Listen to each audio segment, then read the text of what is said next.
कोई बुद्ध का अपमान कर दे, बुद्ध की मूर्ति तोड़ दे या पंचशील के फ्लैग को नुकसान पहुंचा दे तो मुझे दुखी नहीं कर सकता है। मैं जानता हूं, अच्छी तरह से मानता हूं कि जो बुद्ध का दर्शन है वो शांति सुख चैन का है और शील आचरण पर आधारित है। बुद्ध का जो दर्शन है विज्ञानवादी है, तर्कवादी है और साइंस पर आधारित है, इसमें आडंबर नहीं है। इसलिए सच्चे बौद्धों को इससे कोई तकलीफ नहीं। धर्म न हिंदू बौद्ध है, धर्म न मुस्लिम जैन, धर्म चित्त की शुद्धता, धर्म शांति सुख चैन।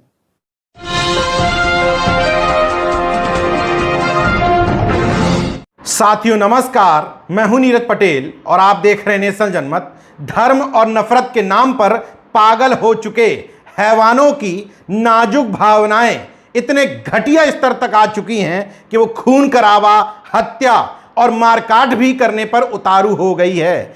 अपने धर्म, मजहब और नाजुक भावनाओं के आधार पर देश का माहौल खराब कर रहे इन नफरतवादियों से पूछना चाहता हूं कि कौन सा धर्म, कौन सा मजहब इस हिंसा की इजाजत देता है। नफरतवादियों और मानववादियों में यही मूल अंतर है। नफरतवादियों को गुस्सा तब आता है जब उनके धर्म के किसी व्यक्ति को दूसरे धर्म का व्यक्ति मारपीट कर दे या हत्या कर दे।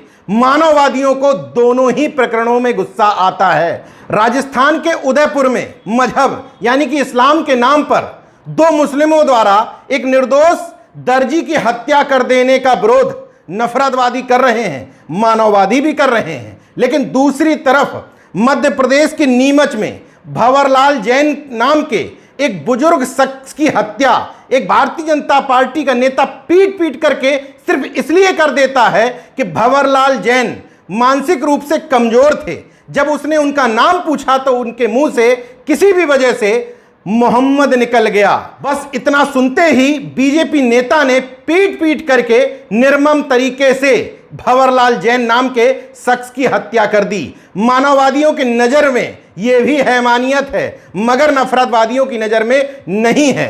दलाल भांड कॉरपोरेट मीडिया भी इसी तरीके से दोगलापन दिखाती है। इस घटना को इस तरीके से बढ़ा चढ़ा करके नहीं पेश किया गया जितना उदयपुर की घटना, क्योंकि ये उनके एजेंडे में बिल्कुल सटीक बैठती है। नेशनल जनमत एजेंडा आधारित यानी कि सिलेक्टिव हैवानियत का पक्षधर नहीं है। मेरी नजर में दोनों ही घटनाएं हैवानियत है। और नाजुक भावनाएं आहत होने की अगर आप बात करें तो नूपुर शर्मा, नविका कुमार की गिरफ्तारी क्यों नहीं अभी तक की गई? जब एक घटना को लेकर के पूरे देश में बवाल चल रहा है तो इन दोनों की गिरफ्तारी ना करके रविकांत और रतनलाल जैसे दो प्रोफेसर, एक लखनऊ विश्वविद्यालय के, एक दिल्ली विश्वविद्यालय के, एक के खिलाफ एफआईआर दर्ज होती है, दूसरे को गिरफ्तार कर लिया जाता है, तब इन नफरतवादियों और दलाल मीडिया के मुंह से एक शब्द नहीं निकलता है।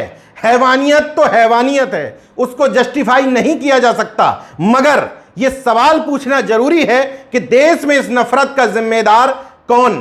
बौद्ध भिक्षु सुमित रत्न थेरा।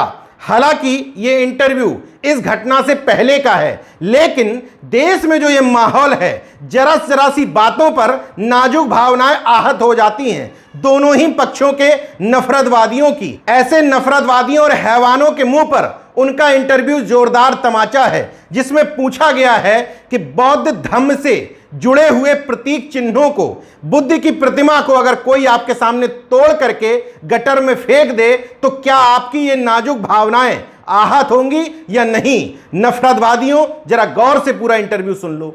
देश में जो माहौल बना हुआ है उसमें चाहे हिंदू हो या मुस्लिम, उनकी भावनाएं इतनी नाजुक हैं कि जरा सी किसी बात पर ही सड़क पे आ जाती हैं, हिंसा पर उतारू हो जाती हैं। ये तो इसी तरह का मैं सवाल करना चाहता हूं कि आपके सामने कोई तथागत बुद्ध को अपमानित करने की कोशिश करे, धम्म पुस्तिका को कोई अपमानित करने की कोशिश करे, पट्टिका को अपमानित करे, तो ऐसी परिस्थिति में आप क्या करेंगे? मैं तो पहली बात, अगर वो ऐसा कदम उठाता है तो उससे तो ये समझूंगा कि मानसिक दिवालिया है, पागल है, और ऐसा कृत्य करके वो हमें क्रोधित नहीं कर सकता है। क्योंकि बुद्ध जो हैं वो आचरण में बसते हैं, शील में बसते हैं, वो बुद्ध प्रतिमा में नहीं है और बुद्ध किसी आवरण में नहीं, दिखावा में नहीं है। इसलिए उसका ये कुकृत्य मुझे दुखी नहीं कर सकता है, ना ही मुझे हतोत्साहित कर सकता है, ना ही मुझे परेशान कर सकता है, ऐसा मैं मानता हूँ। तो मतलब आपको कोई तकलीफ नहीं होगी? कोई तकलीफ नहीं होगी, कोई तकलीफ नहीं होगी। तो ये इन लोगों की भावनाएं कैसी हैं, जरा जरा सी बात पे नाजुक एक्चुअली बात हो रही है। एक्चुअली धर्म न हिंदू बौद्ध है, धर्म न मुस्लिम जैन, धर्म चित्त की शुद्धता, धर्म शांति सुख चैन। आप समझिएगा कि जो धर्म है वो एक सिद्धांत है जीवन जीने का, ये लोगों का मजहब है और मजहब लोगों के द्वारा स्थापित किया गया है, लोगों के कुछ मजबूत लोगों के द्वारा और कुछ नेताओं के द्वारा उसे गढ़ा गया है। तो वो एक राजनीति है, इनके लिए धर्म नहीं है, वो एक राजनीति है और बुद्धिज्म है, वो जीवन जीने का मार्ग है। इसलिए कोई बुद्ध का अपमान कर दे, बुद्ध की मूर्ति तोड़ दे या पंचशील के फ्लैग को नुकसान पहुंचा दे तो मुझे दुखी नहीं कर सकता है। मैं जानता हूं, अच्छी तरह से मानता हूं कि जो बुद्ध का दर्शन है वो शांति सुख चैन का है और शील आचरण पर आधारित है। जैसे प्यासे व्यक्ति के सामने भरा हुआ पानी का गिलास रखा जाए और उस पानी की तारीफ की जाए, उस पानी की तारीफ से उस व्यक्ति की प्यास नहीं बुझती है, उस व्यक्ति की प्यास तभी बुझती है जब वो गिलास को उठा करके पीता है।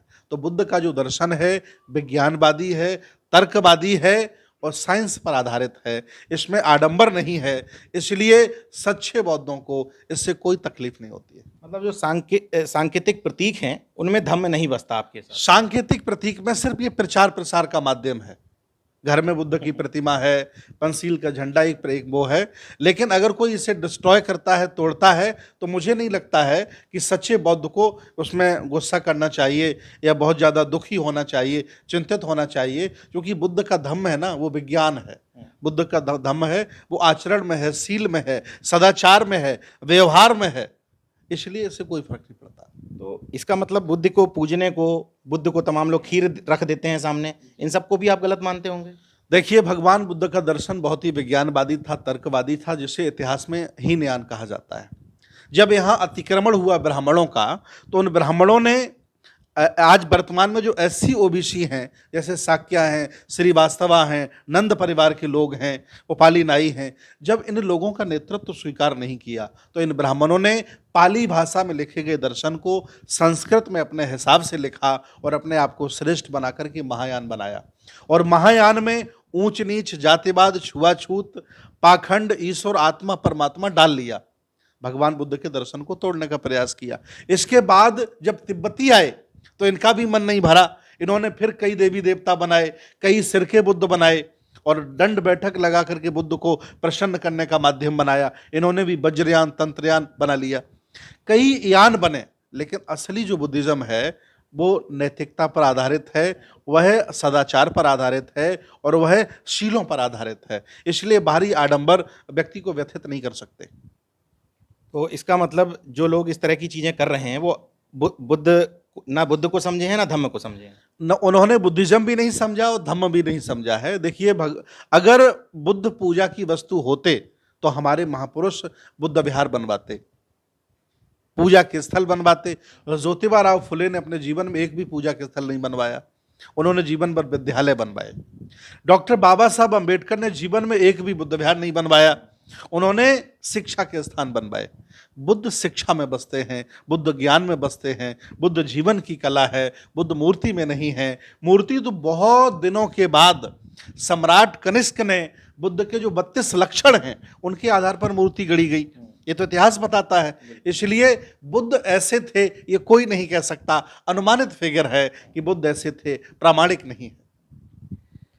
बौद्ध भिक्षु जी ने स्पष्ट कर दिया कि बुद्ध का मतलब विचार है और बुद्धि है। तमाम लोग जो पाखंड और अंधविश्वास के बसीभूत होकर के बुद्ध के मार्ग को उसी तरफ ले जाना चाहते हैं, वो बुद्ध की विचारों के साथ अन्याय कर रहे हैं। बहुत महत्वपूर्ण सुझाव दिया, काश देश में दंगा करने वाले लोग, जरा सी बातों पर भावनाएं आहत करने वाले लोग इसी तरीके से अपने अपने, खैर उनका धर्म है और यहाँ धम्म है, उसको इसी साइंटिफिक टेम्परामेंट के हिसाब से देखें और उनके विचारों को आगे बढ़ाएं, मानववादी होने का संदेश दें, तो ये नफरत भी खत्म हो जाएगी और उसके आधार पर होने वाली ये राजनीतिक दुकानें भी बंद हो जाएंगी।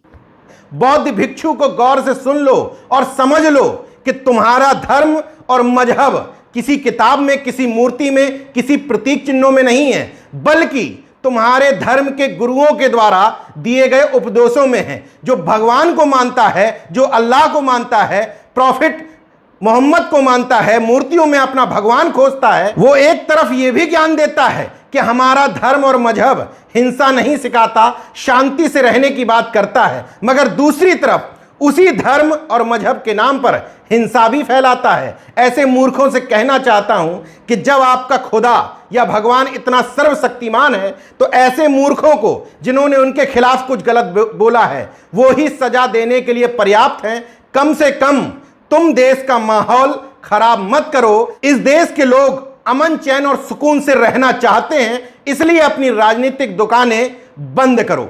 देखते रहिए नेशन जनमत, जागरूक और सजग बने रहिए। जय विज्ञान, जय संविधान, जय लोकतंत्र। धन्यवाद।